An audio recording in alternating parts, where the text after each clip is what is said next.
Distinguished Toastmaster David Carr. David joined Toastmasters in 2010 at Club Awesome in Coral Springs, Florida, and earned his Distinguished Toastmaster after leading online presenters Toastmasters to Charter in 2017. He began covering the evolution of the digital world as a journalist in the late 1990s at the Internet World magazine and has spoken at tech conferences internationally. He currently serves as editor of Insight News and Research at SimilarWeb. Let's welcome David. All right, thank you.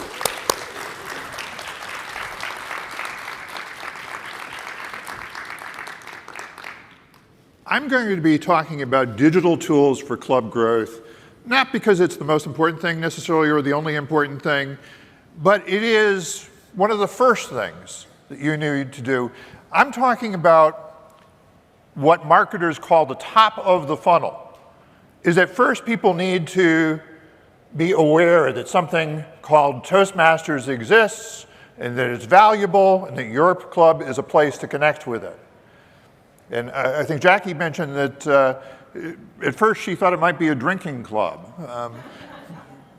So people need to understand what it is you offer and why. My expertise is as a journalist in the past, learning about the web and how it was evolving since the mid-1990s when it first became commercialized. And now at SimilarWeb, a lot of my work involves talking with journalists about how the web is changing with the rising influence of ChatGPT and Google also introducing more AI features into the main search experience. So speaking of that, hey ChatGPT, what's the best Toastmasters club for learning to speak effectively online? Good answer, ChatGPT. It is Online Presenters Toastmasters, and it tells you some things about the experienced members, the focus on online speaking and webinars and all that. And if you go to our website, at the top of our website, it says we're the best place to learn these skills. So where did ChatGPT learn that? It's from looking at our website, and there's lots more detail there. There's also still something called Google. Google's kind of important.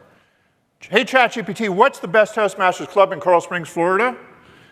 Well, it says it's kind of a matter of opinion, but basically the answer is Club Awesome Toastmasters. Good answer, ChatGPT. Let's look at that website. And again, we spell out more detail. We have testimonials. We have workshop replays. And so this is a more elaborate club website than many of you have built. But we don't stop at the website either. We've done a lot on LinkedIn, for example. This speaker was giving a personal branding workshop where one of the themes was the importance of LinkedIn connections. And we encouraged the attendees to go out and also post. I'm glad I got up at Friday on 7 a.m. on a Friday to go to this meeting. It was a great experience. So one of the things I want to impress on you is the importance of making a good first impression online, because the first impression people get of your club is probably not when they walk in the door or come into your Zoom meeting. It is how they checked out your club ahead of time, because as consumers, we've all learned to do that. Any major purchase, any major investment of our time, we want to check it out first online. Is this a good club? Now, I support a customized version of WordPress that can help you build a better club website. But the most important processing does not happen in the software. It happens in the wetware.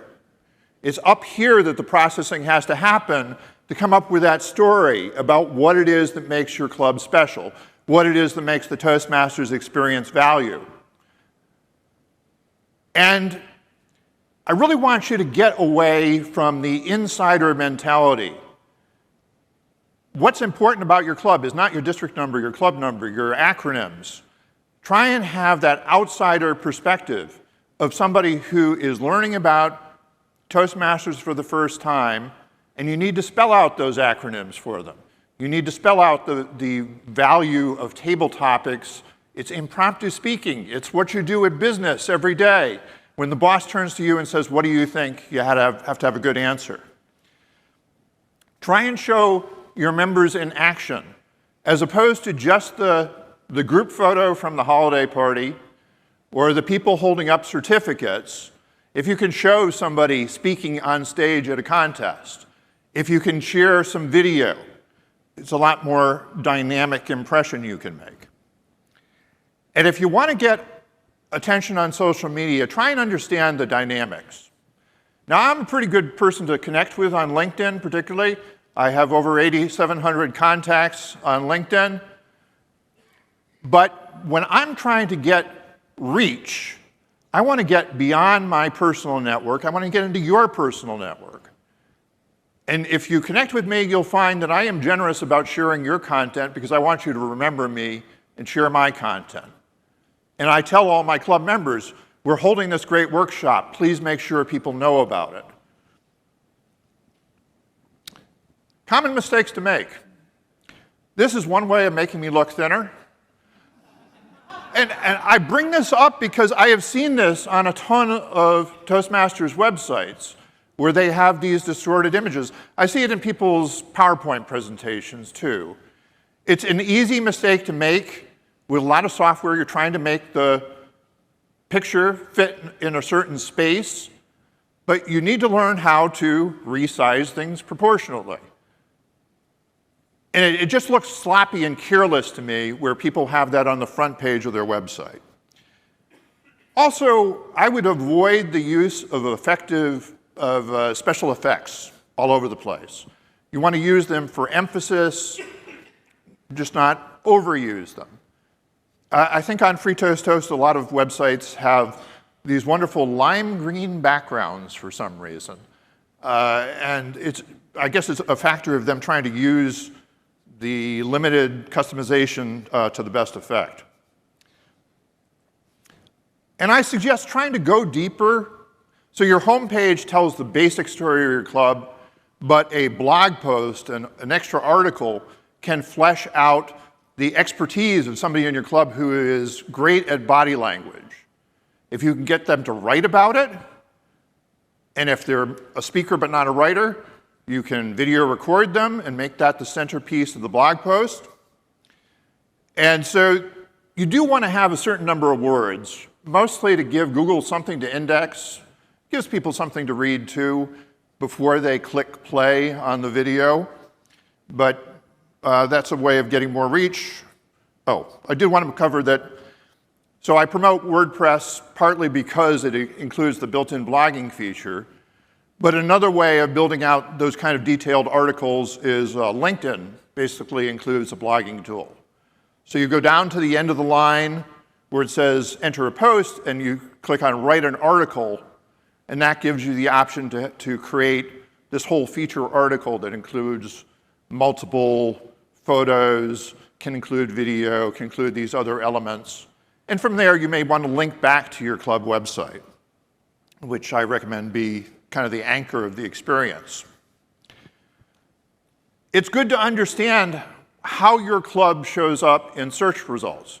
So if you're lucky enough to make it onto that first page of Google results, does what people see there, is it convincing reason for clicking through and actually looking at your website, learning more about your club? And I'm picking on one of Dr. Burns' clubs at the moment that has the club number in the main title. That is not the most important thing we want people to learn about our club. We want to learn about why it is special. Now, you can customize this. In Free Toast Toast, there is a screen where you can customize what the main title is, and then there's a space for a little blurb. That's what gets fed into the Google search engine. I mean, Google looks at a lot of other things, but that's what it uses as the basis for this little blurb. Or if you're on Toastmasters, which is my WordPress-based alternative, there is a plugin called Yoast SEO that helps you with some of your search engine optimization. And it also will coach you on things like, this title tag is a little bit too long. You should shorten your title, and so then it gives me the green line. And there are other things that it does to help coach you through how well does the content of your homepage or your blog page reflect the message that you're trying to get across. Also, I'm not trying to turn you into search engine optimization experts. I'm not a search engine optimization expert necessarily. But if you organize your page with things like headings and subheadings, the search engines and the AI engines will read that as kind of an outline of here's what's most important, here's what's a little bit less important, here's a paragraph that spells out the details. And so you're just making it easier for the website to process. Actually, it makes it easier for the wetware to process, too.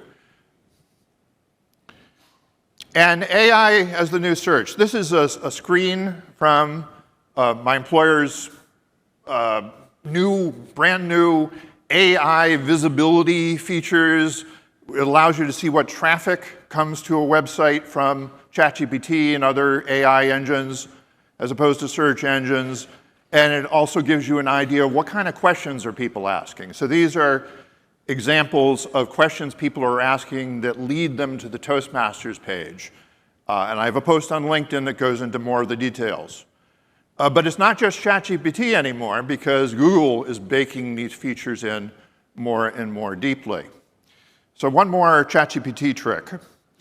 Hey, ChatGPT, what's the best way to upgrade my Toastmasters Club website? And again, good answer, ChatGPT. It comes back by recommending the Toastmasters service that I support. It says if you haven't already moved over, you ought to.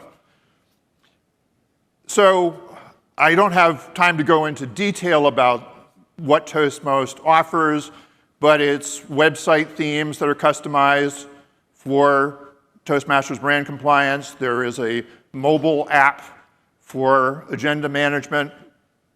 And if you corner me in the hallway, I would be glad to show you the mobile app. I'd be glad to tell you more about it. I'll be doing a webinar next week. So this is where you can connect with me. Yes, connect with me on LinkedIn. Did I mention that? And with that, I'm really interested in hearing what the rest of the panel has to say about once you get them in the door, how do you keep them?